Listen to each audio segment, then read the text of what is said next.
Alors je reviens sur l'émission des chemins de la philosophie avec Géraldine Mostassa-Savoie qui a succédé à Alain Vendrette pour cette rentrée 21-22. Et son interlocuteur parlait de la géographie. Il était président de la Société de géographie, ou président retraité, enfin peu importe. Et il nous disait à juste titre que il faut observer les choses. Il faut les décrire, mais les décrire telles qu'elles sont, telles qu'elles apparaissent, notamment dans leur dynamique, dans leur contraste, et non pas plaquer sur la réalité des modèles déjà existants. Sinon on n'avance pas. C'est bien le drame de l'astrologie de constamment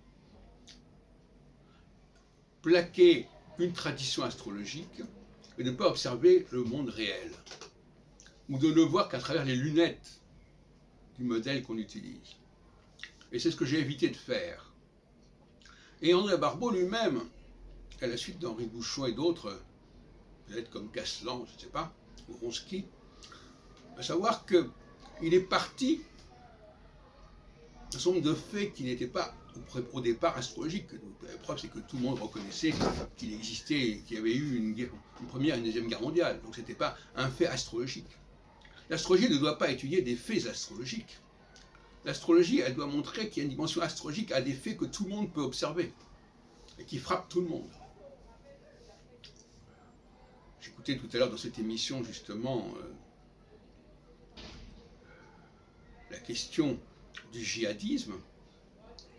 Pourquoi il est à marée basse, pourquoi il est à marée haute, etc. Bon, ce sont des questions. De même quand on étudie les empires, pourquoi à un moment donné ils se constituent, pourquoi à ce moment ils s'effondrent, etc. Ça, c'est des questions intéressantes que tout le monde peut observer et sur lesquelles l'astrologie peut avoir son mot à dire. Elle peut même avoir une intervention majeure. Et à partir de là, on reconstitue l'astrologie, sans chercher automatiquement à valider toute la tradition astrologique. Il suffit qu'il y ait un élément, un seul facteur astrologique ou astronomique qui puisse faire l'affaire. On ne va pas faire la fine bouche en disant « Ah oui, mais vous n'avez pas utilisé telle planète, etc. » On s'en fout. Ce qui est important, c'est face à un événement, à une succession d'événements, à des rebondissements, à des flux et des reflux, c'est ça qui est important. Et d'ailleurs, le mot flux est intéressant, parce qu'on parle de l'influence des astres. L'influence des astres, ça renvoie à la notion de flux et de reflux. C'est binaire, l'influence. Il y a influence, marée haute, marée basse. Ce qui a très bien dit dans cette interview de chemin de la connaissance, de la philosophie avec Géraldine Mostassa-Savoie. Et là, l'astrologie a son mot à dire. L'astrologie telle que je la vois, elle a son mot à dire. Alors quand on prend le cas d'André Barbeau, qui a pris la guerre mondiale, enfin, ce n'était pas le premier, mais enfin, il les a prises. Donc c'est un fait que l'on constate. Maintenant, est-ce qu'il est pertinent sociologiquement? Est-ce qu'il peut s'étendre dans le temps et dans l'espace? Non, la notion de guerre mondiale n'est pas très pertinente. Il est arrivé à la notion de guerre mondiale, d'ailleurs très curieusement, parce qu'il était polarisé sur la Russie, avec son cycle Saturne-Neptune. Et puis comme ça n'a pas beaucoup fonctionné, et il s'est aperçu finalement que l'astrologie n'était pas faite pour étudier un pays donné. Et donc il est allé vers une idée de mondialisation de l'astrologie. Barbeau a voulu, en 67, en les mondialiser l'astrologie.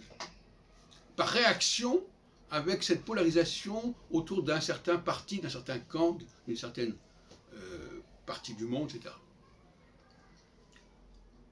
Et puis malheureusement, si on peut dire, en 1989, il y a eu les événements que vous connaissez, et là, Barbeau a ressorti son cycle Saturne-Neptune qu'il avait oublié, qu'il avait mis de côté. On dirait que ça c'est tout à fait classique au niveau cyclique, il y a des choses qu'on laisse de côté et puis qui reviennent. C'est vrai.